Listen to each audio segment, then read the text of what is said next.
when we first started, we started playing with seeds. And when we started, it was really hard to find a place where they can say you're cutting or seeds with the name on it. So it's They just usually red say just variety. red, Okay. red, yeah. Red or white. Yeah, so I got a friend who used to work on a farm down here. And I got some orejonas and some American Beauty, so we start playing with the seeds. Okay. And then the plant started growing, and we never put attention to it. And then I started going to the seminars, and I didn't see that fruit in there, so I'm like, probably they don't have it. So on one seminar, I bring one fruit, and I asked Ramiro and Edgar Valdivia if they know what they were. And they say, oh no, there's probably some white. And I said, no, it's not white, it's red. And he's like, no, that looks like white.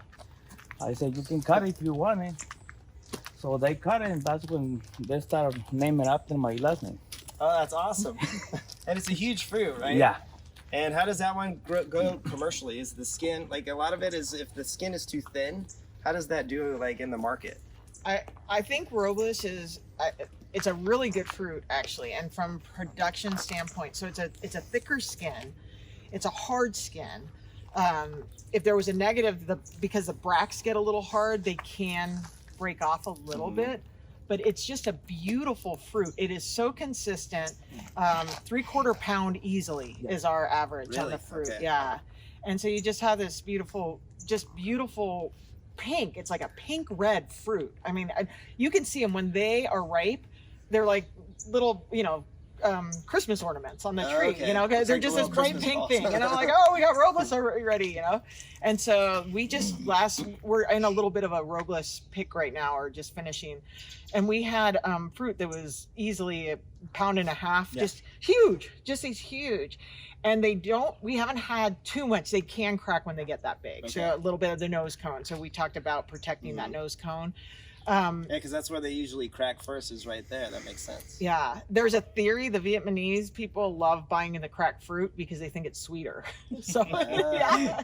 So So, sweet. I think it's more water, the amount of water the plant gets. Yeah. That's what I think, why it cracks. Yeah, I still think nose cone, because if you look at the nose cone, it's a really hard surface, and you just think of all of the elements that are happening on your nose cone. So you think it's more the nose cone than the watering? Yeah, I mean, it can be a little bit, but there's an expansion. This gets really dry. If you look at it, just start really looking at your nose cones, and you'll be like, oh, okay. And so since you guys have been cutting the nose cones with that strategy, less cracking. We've seen less cracking, for sure. That's awesome. For sure. So, because we have American Beauty, the Robles, that can happen to mostly just those two. Yeah. those two. And we didn't have as much cracking last year with American Beauty. We started seeing it at the beginning of the year, and that can also be fertilizer. So, when you start playing with different things, it's hard to say, is it the temperature, because we're hot, cold, damp, dry, right? There's just so many variables. There's so many variables. So you're just trying to. Not always one cause and effect. Yeah. So I think if you have maybe a cause, just stay humble and stay open. That may not necessarily be it. So just, say, okay, we think it might be it, but it might be something else. And you guys have been growing for what, 6 years now here? 2013, the plants went into the ground. And then I joined in 2018. So 8 years. Yeah. And it seems like you've learned so much since I was here in 2019. Yeah. It seems like this farm has evolved so much in your knowledge base and the strategies you're doing. Yeah, I think this year was actually one of the ones where we kind of thought that we knew what we were doing, and then our first pick was really tough. And it just gets disappointing, because we had a huge bloom, I think over 6,000 flowers, and we hand pollinate every flower. Every single one? Every single one. We count every single one. It's American Beauty was our first bloom. It's American Beauty is self-pollinating, right? Self-fertile, but we still go there. Do you mix pollen, or do you? So our biggest lesson of the first bloom was we were pretty confident that we were going to set the bloom, because it's right self-fertile. Yeah, it is, right? So usually we have Robles red blooms at the same time, but Robles was late for some reason, so didn't matter. Okay, so we're pollinating. We set it. we're like high-fiving, like perfect set. I mean, literally one of our best sets ever.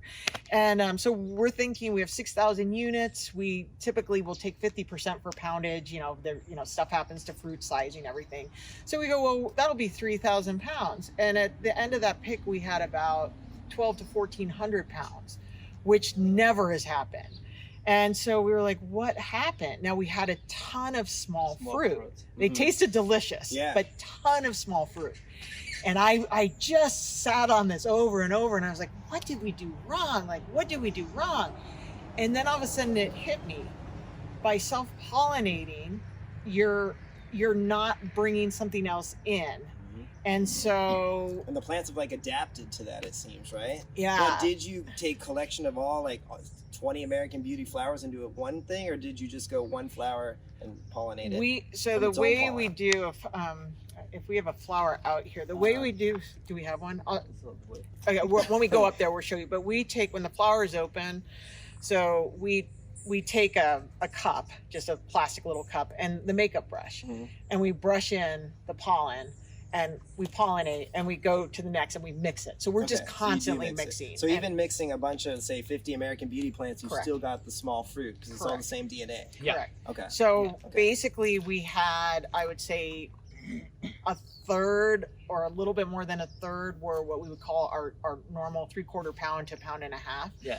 And then we just had this abnormal amounts of kind of like 1/2 pound and under fruit. And that can you sell those? And yesterday I didn't show you, and you didn't show the fruit, but the second bloom on the American Beauty, remember we pollen with the Robles, and there was almost a pound every fruit.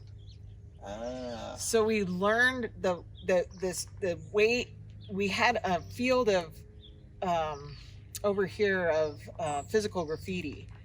And so Tomas had pollinated the physical graffiti, and he starts on the outside. So when he went to the outside, his first pollen he was collecting in his bucket was physical graffiti, and then he was pollinating it.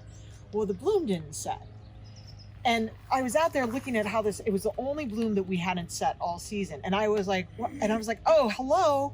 He probably had started with 0 pollen in his cup, because sometimes we carry pollen over, but he probably had 0 pollen in his cup. But he did what he was supposed to do. He collected the pollen and he pollinated. The problem was he was collecting PG pollen for PG pollinating. And it wasn't until he got through where there were other varieties.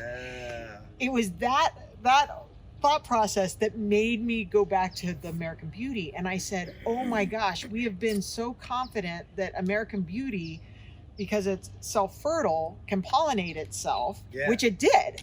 We said it. Just small fruit. It just was small fruit. And so you guys learned a lot. That was all this year. That was all this. And so it's that humility where you think like, you know what you're doing and you're doing good. And we were high-fiving that we had such a good fruit set, but then when we went for the pick, it wasn't what we wanted. And the outcome was because we needed to think through the pollen even more. So as good as you can get with pollen and pollination, you can still get a lot better. And when you're on a production of over 5,500 plants pollinating, I would never say to Julio, like, oh, you can only take Robles. But what we did after that was we said, cover all the Robles and get that in the pollen bucket. Just make sure we have them. When the whites, we have whites here, and we have whites really for pollen. And so we said, get all the pollen from the white. So we covered. So then we had a backup of Robles and white pollen mixed. And then we could mix that with PG and American Beauty and everything else. Do you refrigerate any of it or freeze it? We did on that, just so we had emergency backup. I've noticed that that will set smaller fruit too.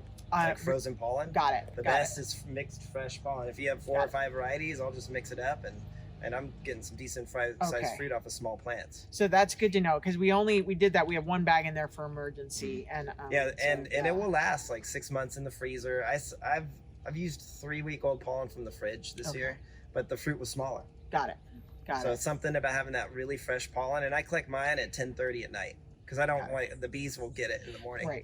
Right. And I don't want to put on a bag, so I just go out there 10:30 at night, mix it up, leave it on in the kitchen.